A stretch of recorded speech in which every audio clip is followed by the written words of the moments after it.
तो कल हमने लेंथ कॉन्ट्रैक्शन का फार्मूला देखा था और लेंथ कॉन्ट्रैक्शन का फार्मूला ये बोलता है कि हमारा जो एपेरेंट लेंथ आता है, एपेरेंट लेंथ जो आता है वो proper length times square root of 1 minus we square upon C square आता है। ठीक है, ये हमने कल फार्मूला डिराइव किया था। कौन डैश वाला था कौन बिना डैश वाला था उससे कोई मतलब नहीं है, अल्टीमेटली फार्मूला आपको ये निकलेगा।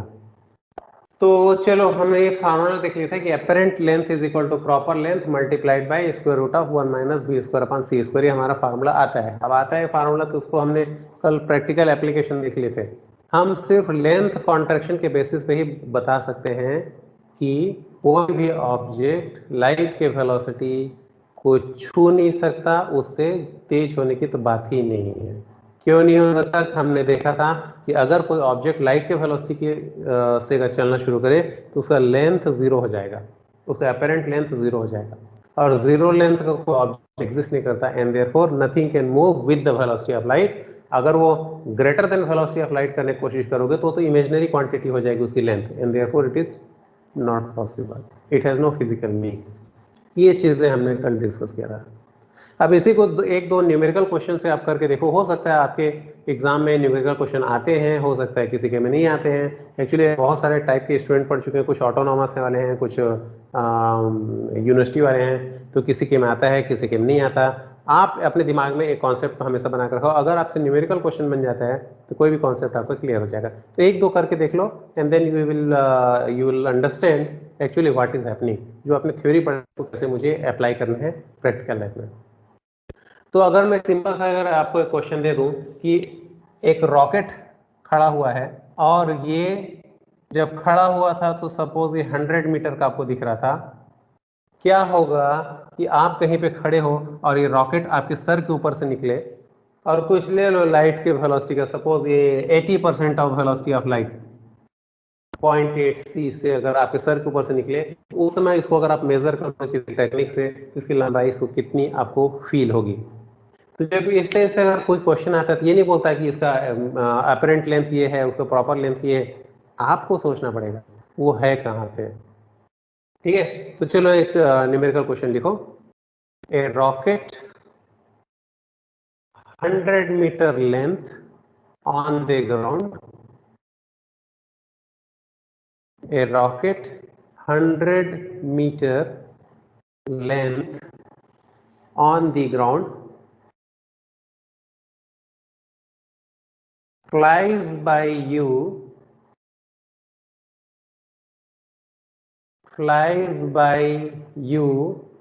with velocity 80% of velocity of light, मतलब 0.8 c with velocity 0.8 c, मतलब 80% of velocity of light. Find its length. ठीक है, अब यहाँ पे कोई नहीं बताएगा कि कोई प्रॉपर कौन सा है अपेरेंट कौन सा है, आपको आइडेंटिफाई करना पड़ेगा कि इसका प्रॉपर लेंथ और अपेरेंट किसको बोलेंगे। तो क्वेश्चन में देखो, ये rocket 100 metre length on the ground, जब खड़ा है जमीन में तो 100 मीटर लंबा है। इसका मतलब आप उसके बाजू में खड़े होकर के आप उसको देख रहे होगे, that means the rocket is in rest with respect to you, and there ये जो भी आप लेंथ मेजर कर रहे हो it is its proper length, है ना। तो जो गिवन कंडीशन है उसके हिसाब से तुरंत आप जज करोगे कि proper length of rocket, proper length L nought is equal to 100 metre, क्योंकि क्वेश्चन ये बोलता है it was on the ground, खड़ा हुआ था, और उसके बाद ये आपके सर के ऊपर से निकलता है 0.8 सी से, 80% ऑफ वेलोसिटी ऑफ लाइट से वो निकलता है। तो उस समय फिर आपको लेंथ कितना फील होगा, इस मतलब आपको अपेरेंट लेंथ निकालना है, अपेरेंट लेंथ। और एक बार आइडेंटिफाई हो गया कि कौन अपेरेंट है कौन प्रॉपर है, वेलोसिटी क्या है, फिर बचता क्या है इस इक्वेशन में, हमारे पास फार्मूला है, since L is equal to L nought square root of 1 minus we square upon C square. ये मेरे पास फॉर्मूला है। इसमें तीन चीजें हैं बेसिकली, एल, एल नॉट और वी। कोई दो चीज दिया रहेगा, तीसरा निकालो। अभी क्या निकालो, आपको एपरेंट लेंथ निकालो। ठीक है, निकाल लेते हैं। L is equal to L naught कितना 100 square root of 1 minus we square मतलब 0.64 C square by C square. V का वैल्यू 0.8, सी स्क्वायर करोगे तो 0.64 C square by C square. C square get cancel, तो 1 माइनस 0.64 का root. तो L is equal to 100 square root of 1 minus 0.64, that means 100 into square root of 0.64 मतलब 6 करोगे तो 70, then 36 0.36 मतलब ये हो जाएगा 100 इंटू 0.36 का root, that means 0.6, 0.6 that means 60 metre. तो जो 100 मीटर का रॉकेट जो खड़ा हुआ था, अगर आपके सर के ऊपर से 80% ऑफ वेलोसिटी ऑफ लाइट से गुजरेगा तो उसका लंबाई आपको कितना दिखेगा, 60 मीटर का दिखेगा। देख लो कहीं कैलकुलेशन एरर तो नहीं है, चेक कर लेना एक बार। तो 1 माइनस 0.64 इज 0.36, इसका रूट निकालूंगा तो आ जाएगा 0.6 इंटू 100 दैट इज 60 मीटर उसका लेंथ हो जाएगा। हो गया। ऐसे क्वेश्चन आएंगे एग्जाम में अगर आए तो। ये कॉम्पिटिटिव एग्जाम में आया तो इस टाइप से आपको एग्जाम पूछेगा। अब इसमें एक और चीज पूछ सकता है, ओके ग्राउंड में खड़ा था तो 100 दिखता था, ये उसका प्रॉपर लेंथ था। आपके सर के ऊपर से निकला तो 60 दिखा, कितना परसेंट रिड्यूस हो गया, निकालो percentage contraction.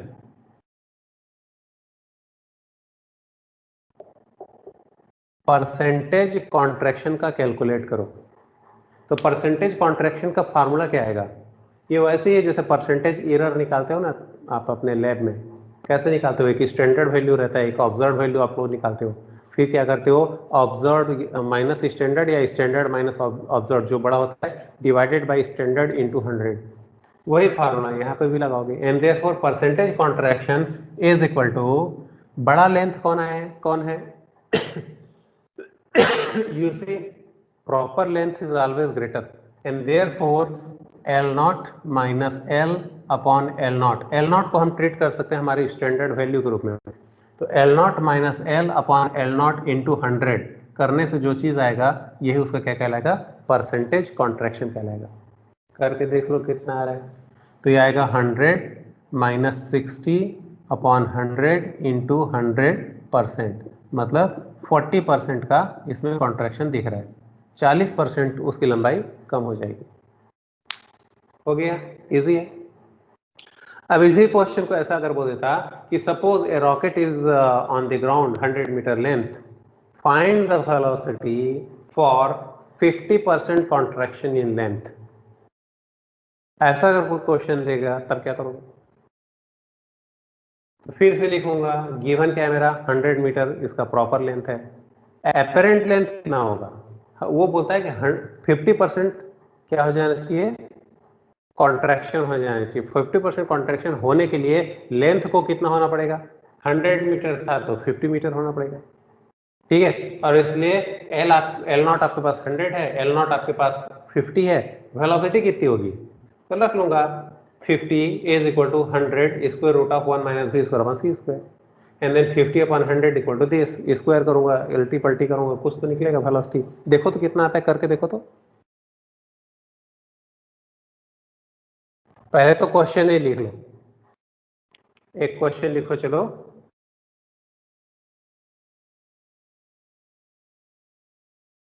What would be the velocity of a rocket? What would be the velocity of a rocket for 50% contraction in length, 50% contraction in length, given that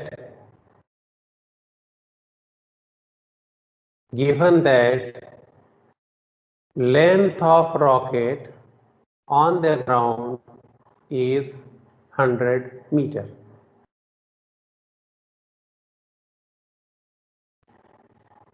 Length of rocket on the ground is 100 metre. कैसे solve करोगे? पहले given data note करोगे. जो 100 metre है क्या है? वो हो गया हमारा proper length.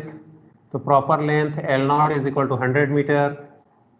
Apparent length L is equal to, आपको 50% कॉन्ट्रैक्शन करना है तो 50 मीटर. 60% कॉन्ट्रैक्शन करना होता तो लेंथ बचता 40 मीटर. ऐसे करके आपको उसका एपरेंट लेंथ लिखना है. तो here this question is easy. यहाँ पे आप लिख सकते हो the apparent length is equal to 50 metre and therefore solve कर लो. फार्मूला आपके पास दिया है, फार्मूला लिखो. Apparent length is equal to proper into square root of 1 minus we square upon C square. Now put the values. 50 is equal to 100 into square root of 1 minus we square upon C square. Solve करोगे तो कितना आएगा? 1/2 is equal to square root of 1 minus we square upon C square. Square करोगे तो 1/4 is equal to 1 minus we square upon C square. So V square upon C square is equal to 1 minus 1/4, that is 3/4. मतलब √3/2. v is equal to √3/2 into C आएगा. Sir √3/4c. नहीं रे, √3/2 C. गलत है? Yes sir, yes sir. Velocity कितना है? √3/2 सी. और √3/2 सी को सॉल्व करो कितना आता है? √3/2 आएगा आपका 0.866 सी आएगा. मतलब 86.6% ऑफ वेलोसिटी ऑफ लाइट अगर मैं मूव करूं तो मैं अपने लंबाई का आधा बचूंगा. ठीक है. और मैं हमेशा अभी जो रॉकेट का क्वेश्चन क्यों दे रहा हूं? क्योंकि रॉकेट हमेशा अपने लेंथ के डायरेक्शन में जाता है ना. ऐसे जब इसका गैस निकलेगा तो ये हमेशा अपने लेंथ के डायरेक्शन में जाता है. कभी ऐसा मत बोल देना तो साइड वाइज जा रहा था. ठीक है. तो अपने लेंथ तो 50% बचेगा, आधा ही बचेगा. कब? अगर वो 86.6 मतलब लगभग 87% ऑफ वेलोसिटी ऑफ लाइट अगर वो अचीव कर लेता है तो अपने लेंथ का आधा बचेगा, आधा दिखेगा.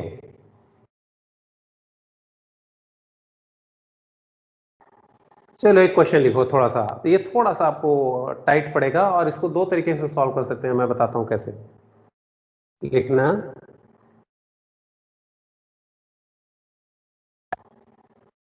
ए rod of 1 metre length on the ground.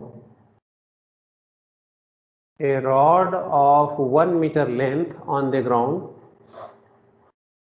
is moving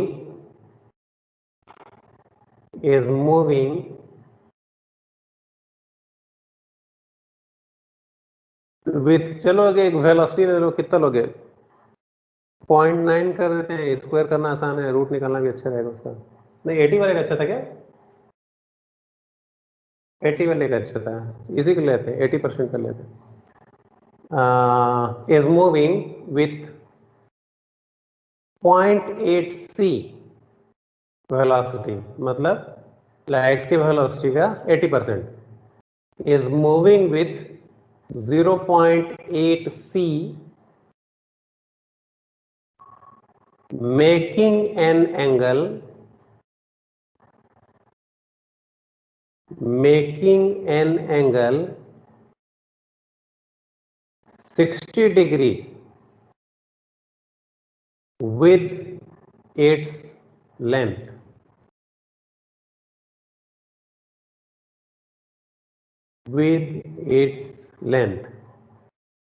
Find its percentage contraction.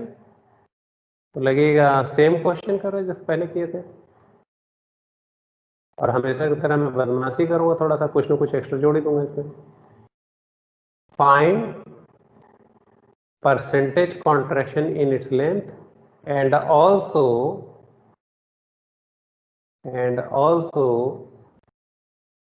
the apparent inclination. and also the apparent inclination.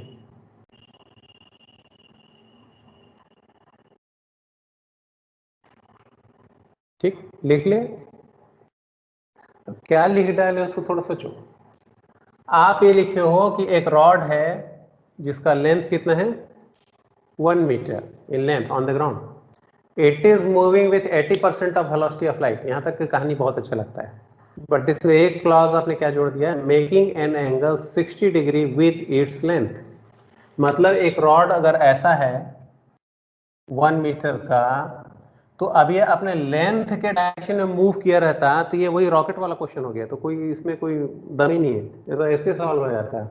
अगर ऐसे अगर मूव किया रहता तो ये कितना आता है इसका, पिछले बार सॉल्व किया तो उसका आंसर कितना आया था अपना, दैट वाज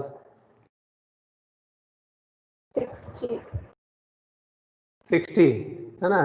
तो 60 मीटर आया था क्योंकि 100 मीटर का था, ये 1 मीटर का है तो 0.6 मीटर आएगा, मतलब 60 सेंटीमीटर का आएगा।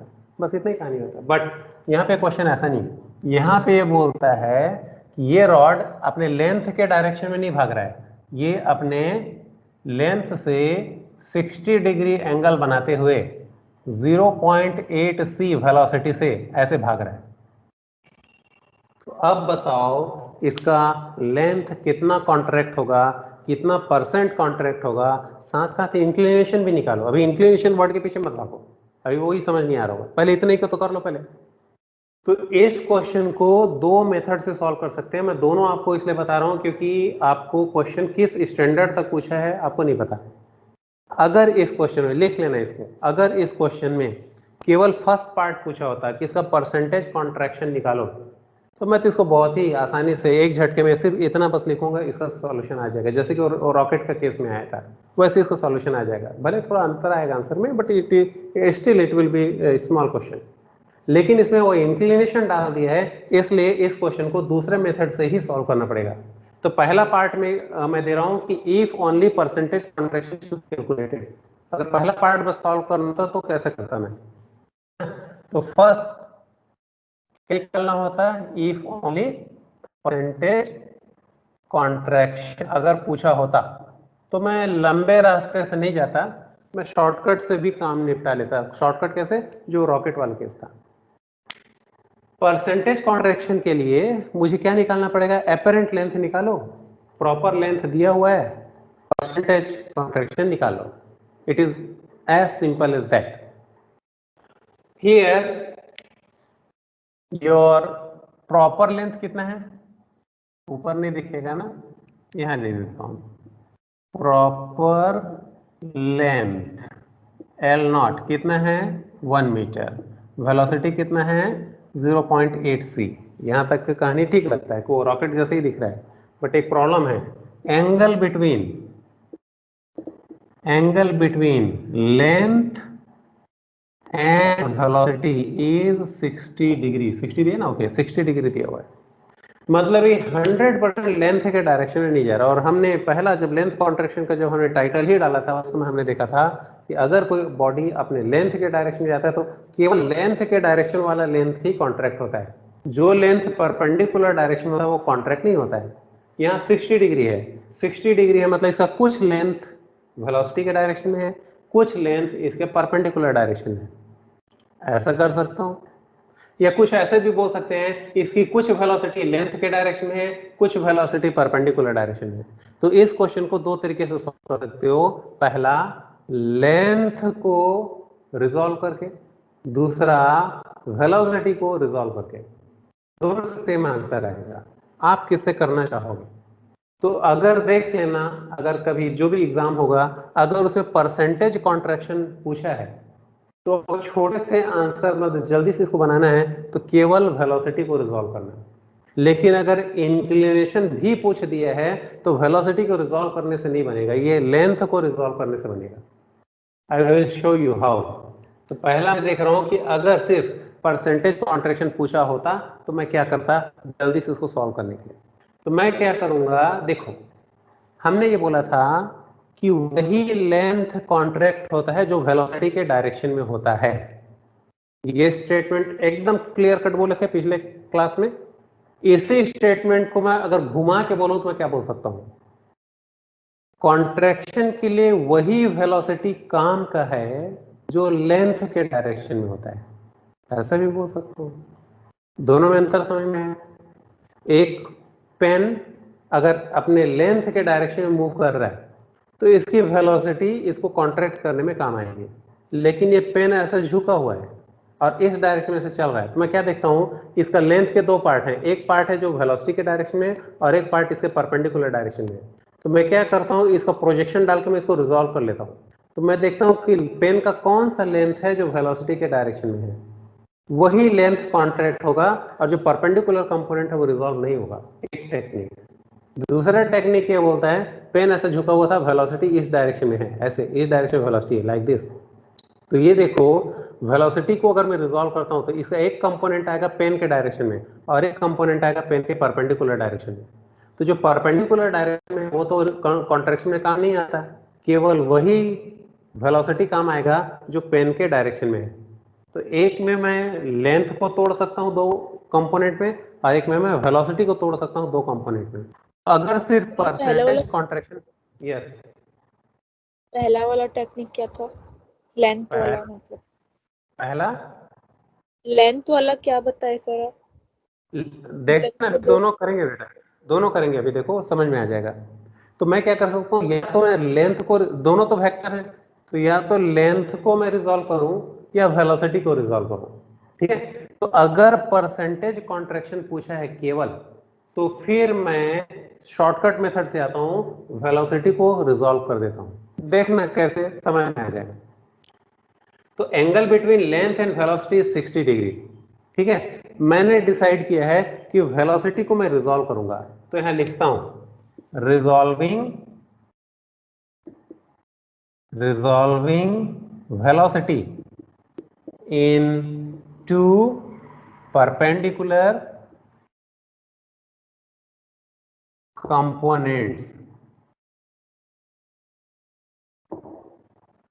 है ना, resolving velocity in two perpendicular components, मतलब वेलोसिटी को मैं तोड़ना चाहता हूं दो कंपोनेंट में। इधर किधर आएगा, वेलोसिटी का एक कंपोनेंट आएगा लेंथ के डायरेक्शन में, कितना आएगा, इस डायरेक्शन में कितना वेलोसिटी आएगा, ये एंगल है 60 डिग्री, इस तरफ कितना आ जाएगा, v cos 60 आएगा, और इसके परपेंडिकुलर डायरेक्शन, दिस डायरेक्शन, इधर आ जाएगा v sin 60 degree.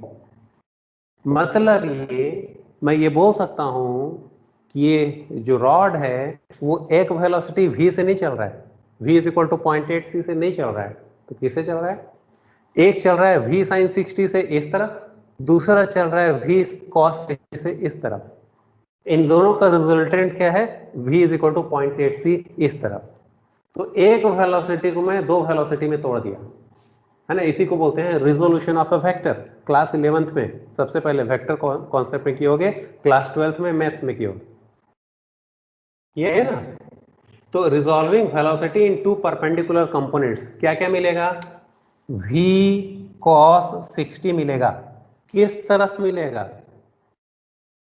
along length of rod, rod के लेंथ के तरफ मिलेगा, v sin 60 मिलेगा, किस तरफ मिलेगा, perpendicular to rod, length of rod इसके परपेंडिकुलर मिलेगा।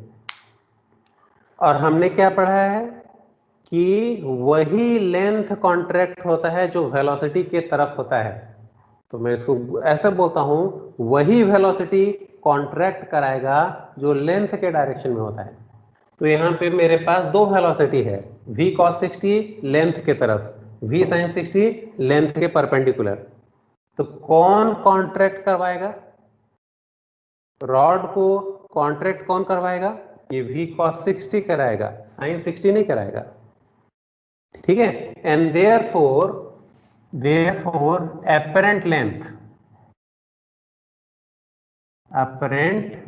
लेंथ अगर मैं निकालता हूं, फार्मूला है L is equal to L nought square root of 1 minus we square upon C square, ये मेरे पास फार्मूला है। अब इस फार्मूला में केवल कौन काम आएगा, v cos 60।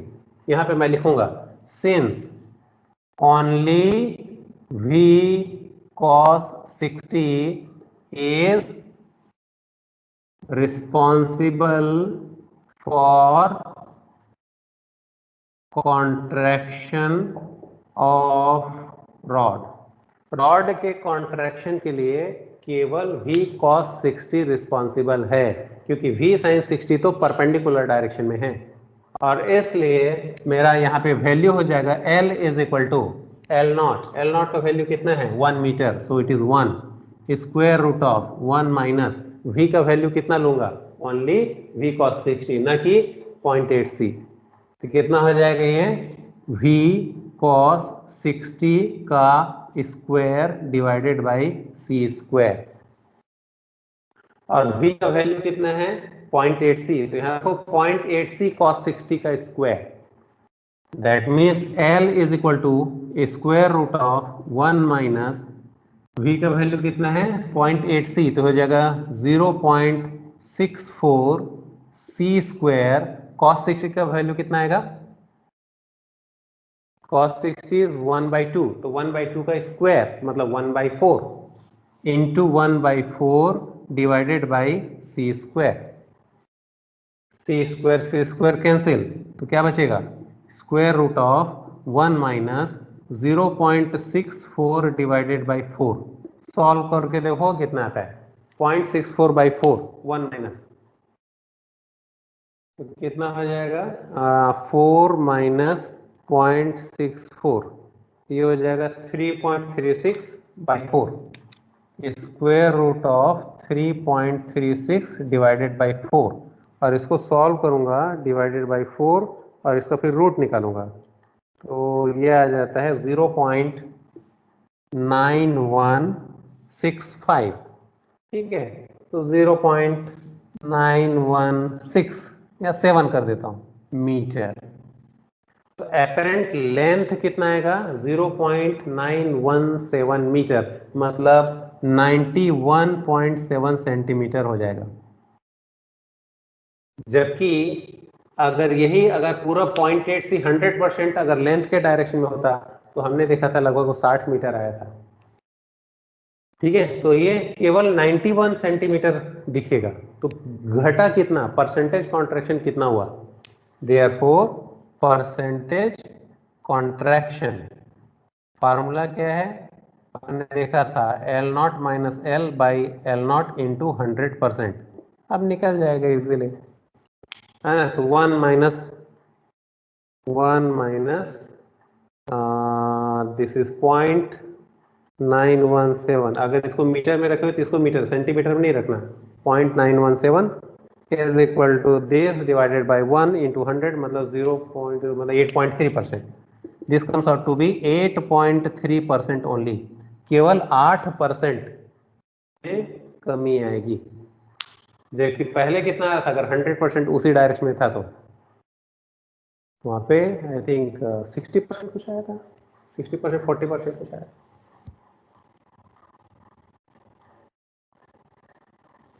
ठीक है, ऐसा इस क्वेश्चन को हल्का सा एक स्टेज एक स्क्रू टाइट किए हैं, ऐसा थोड़ा सा क्वेश्चन दिखा, लेकिन अभी भी मैं क्या बोल रहा हूं ये शॉर्टकट था किसका, इस क्वेश्चन में अगर इंक्लिनेशन नहीं पूछा है तो।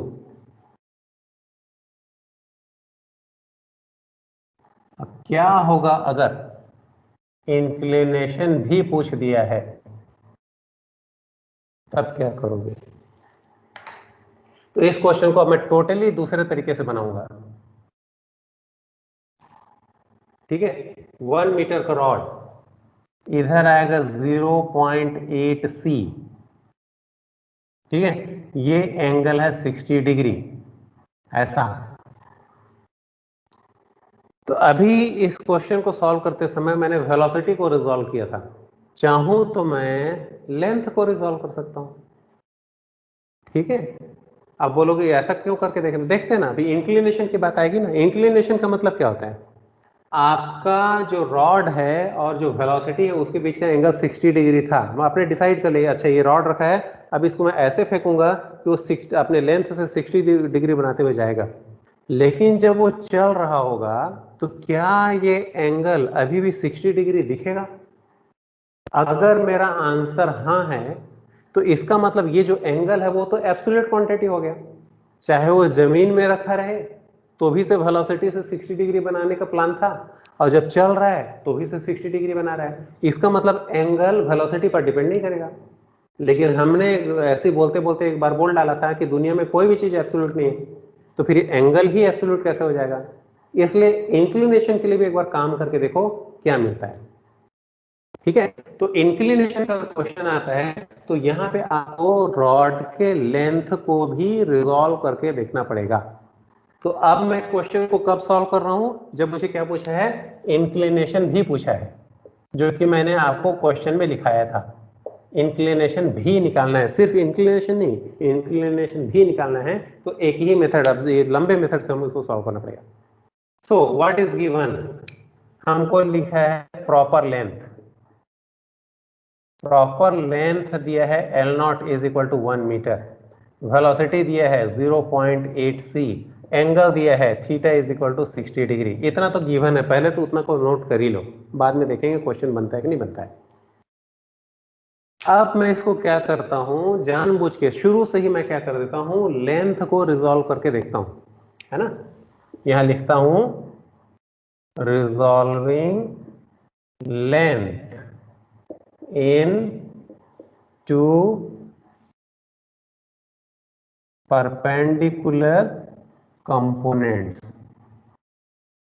मैं लेंथ को दो परपेंडिकुलर कंपोनेंट में तोड़ना चाहता हूं। तोड़ के देखो कितना आएगा। एक आएगा वेलोसिटी के डायरेक्शन में, कितना आएगा?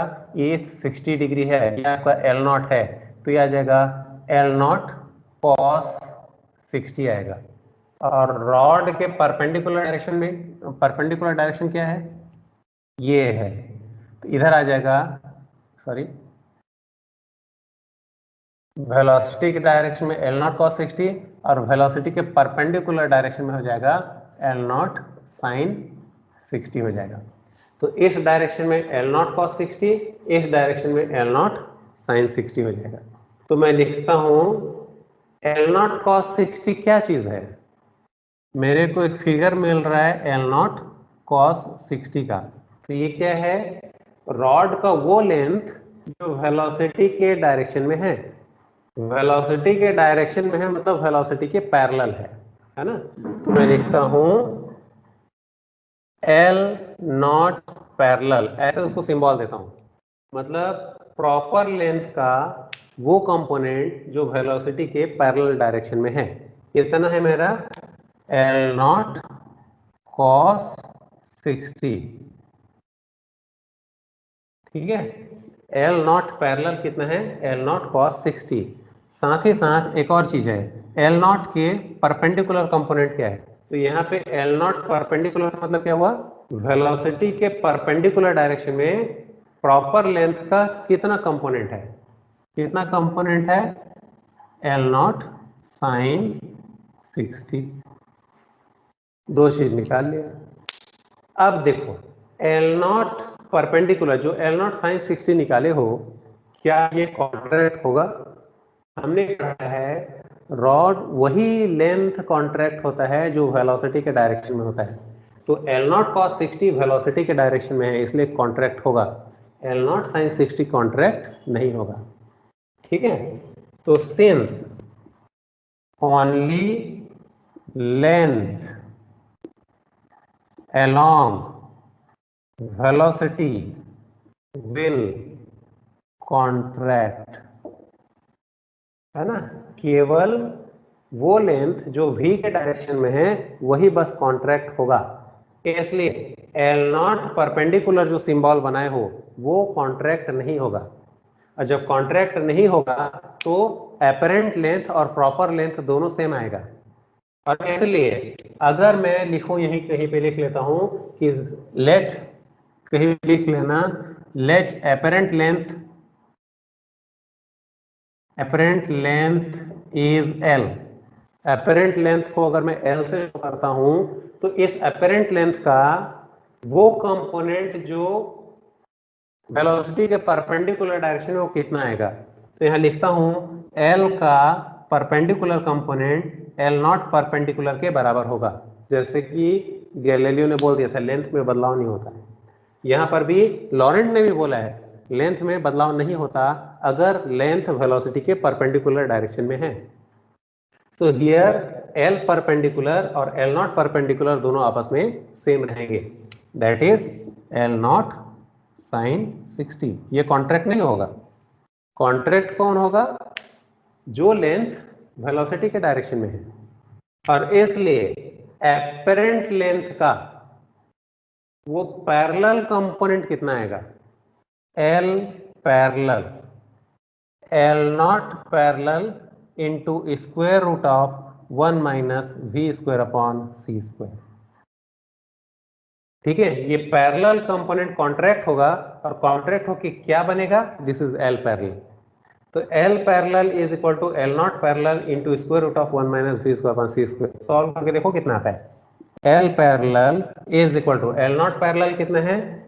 L naught cos 60 into square root of 1 minus we square कितना है? वी को तो छेड़ खानी किया ही नहीं है, तो ये हो जाएगा 0.64 सी स्क्वायर अपॉन सी स्क्वायर। मतलब सॉल्व करूंगा तो कितना आएगा? एल नॉट कितना है मेरा? 1 मीटर, कॉस 60 हो जाएगा मेरा 1/2 square root of 1 minus 0.64। Solve करो कितना आएगा? 1 माइनस 0.64 का रूट का बाई 2 कुछ तो आएगा। 1 माइनस 0.64 आता है 0.36 और इसका रूट निकालता हूं तो आता है 0.6। तो ये आएगा 0.6/2 मतलब 0.3 मीटर आएगा। ओके, मतलब अब मैंने क्या निकाल लिया? जो एपरेंट लेंथ आने वाला होगा उसका परपेंडिकुलर कंपोनेंट तो ये आएगा और पैरेलल कंपोनेंट ये आएगा, और इसलिए एपरेंट लेंथ एल कितना आएगा? Therefore apparent length L, L कितना आएगा? जब हमारे पास दो कंपोनेंट होता है, एक्स कंपोनेंट और वाई कंपोनेंट होता है, तो उसका रिजल्टेंट कितना आता है? जो उसका पैरेलल कंपोनेंट होगा वो उसका स्क्वायर प्लस परपेंडिकुलर कंपोनेंट होगा उसका स्क्वायर, है ना? किए थे कभी स्कूल लेवल पे क्या होगा, एक्स कंपोनेंट और वाई कंपोनेंट निकालते हैं तो रिजल्टेंट क्या आता है? R is equal to square root of X square plus Y square.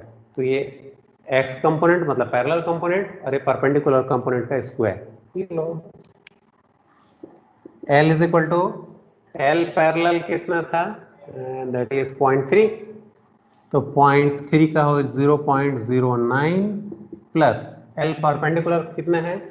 L nought sine 60, so solve करूंगा तो कितना आएगा? 1 इंटू √3/2 दैट इज √3/2। √3/2 का स्क्वायर मतलब 3/4। सॉल्व करो कितना आता है? ये हो जाएगा 3/4 प्लस 0.09 0.84 का रूट। सॉल्व करने से होगा 0.9165। 0.9165 एल इज इक्वल टू 0.917 कर देता हूं मीटर। आ गया? तो एपरेंट लेंथ कितना आएगा? 0.917। पिछले मेथड से जो शॉर्टकट मेथड से किए थे, देखो एल का वैल्यू कितना आया था? यही था। सेम था। अब बताओ वो इजी है कि ये इजी है? वो तो एक झटके में बन गया था ना, और इसको देखो क्या क्या पंचायत करना पड़ा इसमें, तब जाकर के ये आया है। तो फिर इस मेथड से क्यों करा रहा हूं? क्योंकि इसमें एक छोटा सा क्वेश्चन क्या पूछा है? इंक्लिनेशन। इंक्लिनेशन मतलब झुकाव, कितना झुकाव होगा।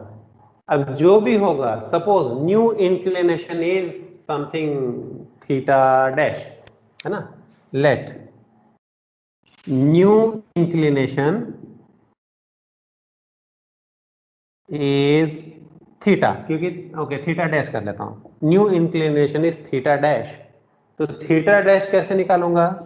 Tangent of theta dash is equal to, ये किए थे रिजोल्यूशन वाले मेथड में, resultant is equal to square root of X square plus Y square और tangent of theta is equal to Y by x करते थे।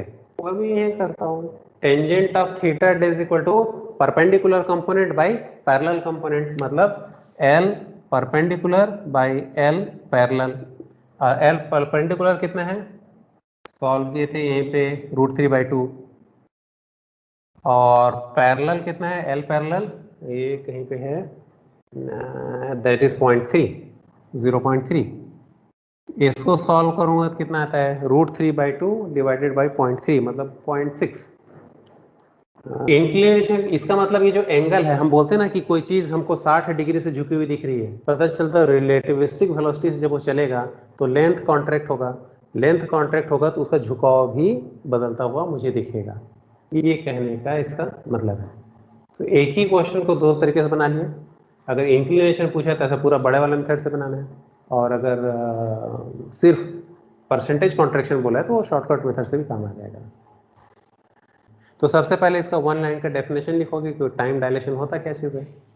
तो चलो वन लाइन में इसका भी आंसर निपटाओ कि अगर एक नंबर के लिए पूछे तो उसको क्या लिखोगे, लिख लेना, a moving clock, a moving clock appears to get slow. A moving clock appears to get slow. This concept is known as time dilation.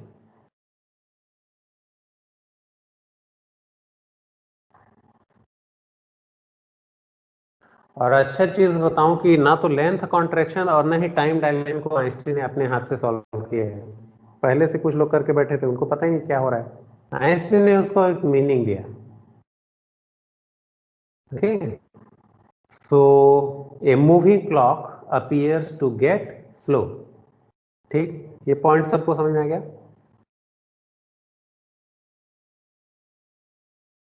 तो मेरे पास अगर दो घड़ी है, सपोज मेरे पास दो घड़ियां हैं, एक घड़ी मैं यही हाथ में बांध के खड़ा हूं और दूसरे एक घड़ी को मैंने एक स्पेसशिप में भेज दिया है जो बहुत ही फास्ट वेलोसिटी चल रहा है, रिलेटिविस्टिक वेलोसिटी से चल रहा है। कौन सा घड़ी स्लो होते हुए दिखेगा, जो हाथ में बांधा हूं वो कि जो स्पेसशिप में चला गया वो?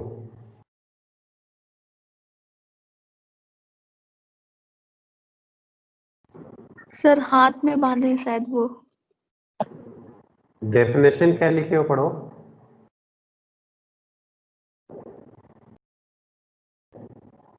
Sir moving velocity, moving clock. Moving clock appears to get slow. यहाँ मूविंग कौन है, हम जो हाथ में बांध के खड़े हैं वो कि जो स्पेसशिप में चला गया वो? स्पेसशिप वाला। स्पेसशिप में चला गया। वाला। तो जो क्लॉक स्पेसशिप में चला गया वो स्लो होगा, और जो आपके हाथ में बंधा हुआ है वो नॉर्मल रहेगा। जितना आप बोलते हो कि इतना देर को घंटे में बोलते हैं, इतना देर को 2 घंटा बोलते हैं, है ना, 60 मिनट का 1 घंटा होता है, तो 60 मिनट किसको बोलते हैं, 1 मिनट कितने को बोलते हैं, 1 सेकंड कितने को बोलते हैं, हर टाइम डिफाइंड है। तो जो क्लॉक स्पेसशिप में चला गया वो क्लॉक क्या हो जाता है, वो स्लो होता हुआ दिखता है। यहां तक क्लियर? ठीक है, कोई कंफ्यूजन तो नहीं यहां तक? No, sir. एक्चुअली सबसे ज्यादा कंफ्यूजन टाइम डायलेशन में ही होता है, चाहे स्टूडेंट हो चाहे बड़ा। जैसे अब एक एग्जांपल देखना, मेरे पास दो घड़ी है, ठीक है, एक घड़ी का मिनट कांटा अभी 12 पे है और इसको अगर 1 पे आना है तो कितना देर लगेगा? मिनट कांटा के बारे में बात कर रहा हूं, मिनट कांटा 12 में था, उसको 1 पे आना है, कितना देर लगेगा? बी वाला सेकंड लिखे हैं क्या? हाँ ना, ये 10 मिनट लिखा हूं या 5 मिनट लिखा हूं, तो पहला वाला घड़ी आपने बताया उसका मिनट हैंड 12 से 1 जाने में 5 मिनट लेता है, नॉर्मल टाइम है, होता ही ऐसा। दूसरा वाला सर जो बी घड़ी वाला, है, हाँ, बी बी वाला वाला क्या स्लो हो है। रहा है? स्लो हो रहा है। ओके, और ये कौन आउट हो गई रे? वापस आई, दिस इज अंजलि। सुन सकते हो बेटा? Yes sir. ओके, ठीक है, अब समझ में आ गया। तो मैं बोलता हूं कि मेरा क्लॉक ए नॉर्मल चल रहा है और क्लॉक बी स्लो चल रहा है, ठीक है। वहीं पे अगर एक रेस हो रहा हो, सपोज 100 मीटर का रेस हो रहा हो, और मैं बोलता हूं इस 100 मीटर के रेस को खत्म करने के लिए ए को लगता है 10 सेकंड और बी को लगता है 12 सेकंड, तो कौन फास्ट चल रहा है? ए। ए। ए। ए फास्ट और बी स्लो है, ठीक है। ठीक है? अब यहां पे एक चीज देखो, आपने बी को स्लो और ए को फास्ट क्यों बोला? क्योंकि वो कम समय लगाता है, ठीक है। जबकि बी नंबर का घड़ी 12 से 1 जाने में 10 मिनट ज्यादा समय लगाता है, तो आप घड़ी को स्लो बोलते हो। जबकि रनिंग के केस में आदमी बी रनिंग खत्म करने में ज्यादा समय लगाता है, तो इसको स्लो बोलते हो, दिस इज स्लो। मतलब बड़ा टाइम मतलब स्लो, ठीक है। और यहां पे भी ज्यादा टाइम लिया जाने में, that mean slow. So larger the number, slower is the clock. Clear? बड़ा समय लगाता है, ज्यादा समय लगता है, दैट मीन स्लो। बड़ा वैल्यू का मतलब स्लो टाइम के केस में। बड़ा का मतलब फास्ट और छोटा का मतलब स्लो, ऐसा नहीं होता। ज्यादा बड़ा वैल्यू मतलब वो चलेगा स्लो। अक्सर में दिमाग में उल्टा आ जाता है ना, हम वेलोसिटी से कंपेयर करने लग जाते हैं। अगर मान लो वेलोसिटी 60 है, एक का वेलोसिटी 50 है, फास्ट कौन है? 60 वाला, क्यों? उसका वैल्यू बड़ा है। बड़ा वैल्यू मतलब फास्ट, छोटा वैल्यू मतलब स्लो। अभी मैंने टाइम से लिखा था, यहीं पे लिख देता, ए और बी दौड़ रहे हैं, रनिंग कर रहे हैं। ए का वैल्यू है 60 किलोमीटर पर आवर, बी का वैल्यू है 50 किलोमीटर पर आवर। कौन फास्ट? हम बोलते हैं ए फास्ट, बी स्लो, ठीक है। टाइम के केस में 12 से 1 तक जाने में इसको लगता है 10 मिनट, तो हम बोलते हैं ये स्लो। तो बड़ा वैल्यू मतलब स्लो, यहां बड़ा वैल्यू मतलब फास्ट, वेलोसिटी के केस में। और इसलिए कई बार इंसान गलती कर जाता है, उस वेलोसिटी जैसे समझ के ट्रीट करने लग जाता है। इसलिए टाइम के केस में अपने दिमाग पे एक चीज को छाप लो कि अगर टाइम का वैल्यू बड़ा आ रहा है मतलब वो घड़ी स्लो हो रही है, ठीक है। मेरे पास एक घड़ी है जिसमें 12 से 1 तक जाने में केवल 5 मिनट लगता है, मिनट हैंड को। एक घड़ी ऐसा भी हो सकता है जिसमें 12 से 1 तक जाने में टाइम को इनफाइनाइट मिनट भी लग सकता है। कब?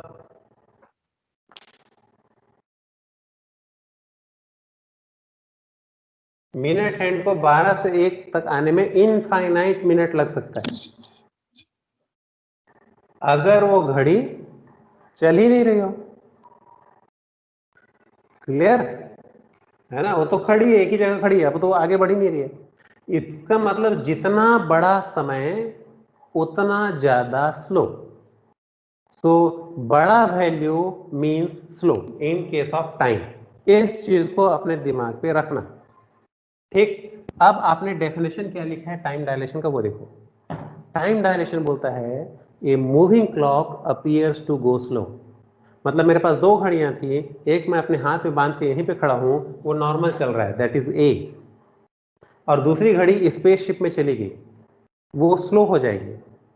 वो स्लो हो जाएगी इसका मतलब जहां पे एक एक मिनट जितना देर में होता है, वो अब ज्यादा समय लेगा 1 मिनट क्रॉस करने में। हो सकता है ऐसा भी हो जाए कि मैं नॉर्मल घड़ी में बोलूं 1 घंटा मतलब 60 मिनट पास हो गया है, तो पता चलता है कि ये जो घड़ी जो स्पेसशिप में गया है वो बोलता है अभी 1 ही मिनट हुआ है। मतलब 60 मिनट बाद वो बोलता है 1 मिनट के लिए आगे बढ़ा, तब बोलते हो हाँ ये घड़ी क्या हो गई, स्लो हो गई है ना। तो ज्यादा समय लग रहा है, 60 मिनट में 1 मिनट सर्क रहा है, सो इट इज स्लो। ठीक है, इसी चीज को आपको समझना है। और अभी जब फार्मूला निकालोगे तो लगेगा सब उल्टा उल्टा, लेकिन घड़ी के केस में उल्टा ही होता है। जो बड़ा वैल्यू लेके आता है वही स्लो रहता है। ठीक है, इस कॉन्सेप्ट पे दिमाग के रखना। अब क्वेश्चन क्या है कि यहाँ पे घड़ी के स्लो होने का मतलब क्या है, कि क्या किसी घड़ी को स्पेसशिप में भेज दो तो उसका मशीनरी खराब हो जाती है जिसके कारण स्लो हो जाता है, क्या उसका बैटरी डाउन हो जाता है कि वो स्लो हो जाता है। आपके घर में दीवार घड़ी टंगी होगी जो कभी कभी बैटरी खत्म होता है तो एक ही जगह हिचकी लेते खड़े रहता है, ठीक है, तो क्या वैसी केस हो गया कि उसका बैटरी खराब हो गया। तो याद रखना ये जो प्रॉब्लम है वो घड़ी के मशीनरी का प्रॉब्लम नहीं है। जब मैं बोलता हूं कि मूविंग क्लॉक स्लो हो गया, मतलब मूविंग सिचुएशन में रियल टाइम में क्लॉक स्लो हो जाता है। इसका मतलब everything which depends upon time gets slower and slower and slower. So this is not the sir एक problem question. of clock. Yes. Sir अगर हम लोग बहुत ज्यादा स्पीड से चले जाएं स्पेस में फिर वापस आएंगे तो हम लोग वैसे ही रहेंगे, बट और मान लीजिए 10 ईयर के बाद आए तो यहाँ का चेंज हो जाएगा सिनेरियो और हम लोग का एज वही रहेगा। आएंगे, इसको भी सॉल्व करेंगे ना, इसको भी सॉल्व करेंगे। एक ही प्रोस्पेक्टिव से सॉल्व नहीं करेंगे इसको, इसको दोनों प्रोस्पेक्टिव से सॉल्व करेंगे तभी पता चलेगा कि होने क्या जा रहा है। ठीक है, तो जब मैं यहाँ पे बोलता हूँ कि टाइम डायलेशन, मतलब क्या ये घड़ी का प्रॉब्लम है। जैसे अभी क्या टाइम हुआ है, सपोज दिस इज 9:22, और अभी मैं अपने घड़ी का बैटरी निकाल देता हूं या फिर उसका कांटा वाटा खींच देता हूं और घड़ी रुक जाती है, तो क्या पूरे जमाने की घड़ी रुक जाएगी? नहीं ना। तो मेरे घड़ी में अगर प्रॉब्लम आएगा तो इसका मतलब ये नहीं कि यहाँ आसपास का मेरा जो लैपटॉप जो चल रहा है उसका घड़ी रुक जाएगा और कोई और भी चीज यहाँ जो चल रही है उसकी सबकी घड़ी रुक जाएगी, ऐसा होगा क्या? नो। तो जब मैं बोलता हूँ टाइम का स्लो होना, मतलब it is not the problem of clock, basically all the things associated with that frame, उसके टाइम स्लो हो जाएगा। And therefore even your biological clock will also get delayed. Biological clock किसको बोलते हैं? अभी आप लोग पढ़ने बैठे हो, थोड़ी देर बाद देखना आपको नींद आना शुरू हो जाएगा। क्यों?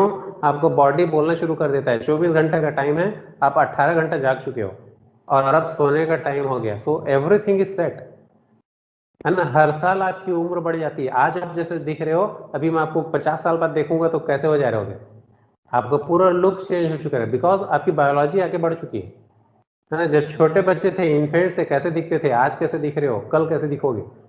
तो ये एक हमारा टाइम फ्रेम बंधा हुआ है। इंसान का एवरेज लाइफ अगर हम मान लें, बहुत अच्छा पॉजिटिव सोच के चलो 100 साल, तो 100 साल में पैदा होने से लेकर के पूरा वो एंड होने तक का पूरा स्टोरी आपको दिख जाएगा। सो हमारा बायोलॉजिकल क्लॉक सेट है कि हम इतने साल में मेच्योर होते हैं, हम इतने साल में हम ओल्ड हो जाते हैं। So our biological clock is set, everything is set. Heart 1 minute में 72 बार धड़केगा, मतलब 72 बार ही धड़केगा, ठीक है। सो इसका क्लॉक सेट है। अब इस क्लॉक के साथ छेड़खानी कर दो, अगर इस क्लॉक को स्लो कर दो तो हार्ट को लगेगा अभी तो 1 मिनट हुआ नहीं कि 72 बार धड़कना है मेरे को, तो 1 मिनट होने के लिए अगर मुझे अगर 1 घंटा लगने लग जाए तो हार्ट इस टाइप से काम करना शुरू करेगा कि 1 घंटे में 72 बार धड़केगा, क्योंकि उसके लिए 1 मिनट डिलेड हो गया। Okay, so everything, every biological clock, every time associated with the frame will get slow. ऐसे ही मैं घड़ी रोक दूंगा तो मेरे लिए टाइम तो इनफाइनाइट हो गया, तो मेरा हार्ट भी उसी हिसाब से धड़कना शुरू हो जाएगा, ऐसा नहीं होगा। लेकिन मैं जिस फ्रेम में हूं उस फ्रेम के लिए अगर टाइम डायलेट होता है तो उस फ्रेम में जो जो रहेंगे उन सब के लिए टाइम क्या हो जाएगा? डायलेट हो जाएगा। सो टाइम डायलेशन वो एक मैकेनिकल प्रॉब्लम नहीं कि जाके घड़ी को दुकानदार से ठीक कराऊं और वो घड़ी ठीक हो जाएगी। Time dilation is delaying of every clock associated with the frame, जिसको हम रियल टाइम में हम टाइम बोलते हैं, समय बोलते हैं, दैट विल गेट डिलेड। ठीक है, सो it is not the problem of clock, universal time associated with that frame will get delayed. ठीक है, और अभी आपका जो क्वेश्चन था ना, I think it was question of Nafisa, so that question कि किसका उम्र बढ़ेगा किसका नहीं बढ़ेगा, हमको दोनों प्रोस्पेक्ट में देखना पड़ेगा, एंड देन हम एक कंट्रोवर्सी पे पहुंचेंगे जिसको हम ट्विन पैराडॉक्स के नाम से जानते हैं। ठीक है, आइंस्टीन ने जितने भी एक्सपेरिमेंट किए हैं वो लैब में जाके एक्सपेरिमेंट नहीं किया, उसका लैब बहुत बड़ा था आइंस्टीन का, बस एक टेबल पे बैठ के चेयर पे बस वो लिख लिख के वो सोच सोच के एक्सपेरिमेंट करता था। सपोज एक आदमी लिफ्ट में फंसा हुआ है, वो लिफ्ट अचानक टूट गई तो वो कैसे नीचे की ओर गिरेगा, उस समय वो कैसे वेटलेसनेस फील करेगा, everything he compiled his program in his brain. हर एक चीज को उसने अपने ब्रेन में कंपाइल किया, वो कहीं लैब में बैठ के काम नहीं किया।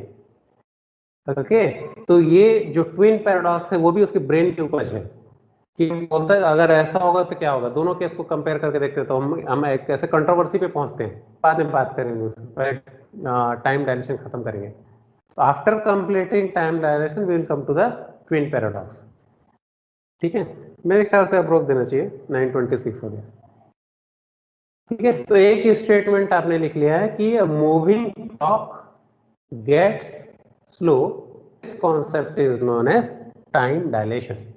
And once again I will repeat, time dilation is not the problem of clock, it is the problem of time itself.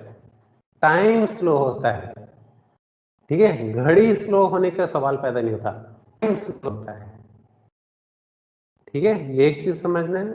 और नेक्स्ट, दैट्स इट, यहीं पे रोक लो and then we can discuss it further next class. ठीक है।